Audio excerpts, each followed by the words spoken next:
увидим лучшие образцы архитектуры и искусства, проплывем по всем основным речным артериям, увидим всемирно известные парки и памятники. Так что устраивайтесь поудобнее. С места, где мы находимся, отлично видна стрелка Васильевского острова. Перекинутый здесь через Неву Дворцовый мост одним концом упирается в стрелку Васильевского острова с биржей и растральными колоннами, а другим в Дворцовый проезд. Зимний дворец был парадной резиденцией русских императоров.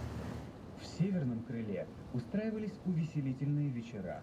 Придворные играли в различные игры, ставились пьесы, написанные самой Екатериной.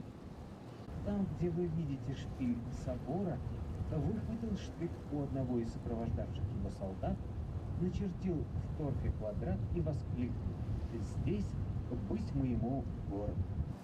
В первые годы существования Петербурга здесь особенно не хватало рабочих. Чтобы для Санкт-Петербурга хватило материалов, каменное строительство было запрещено по всей России.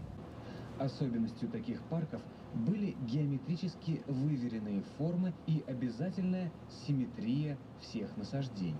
Это знаменитый крейсер «Аврора».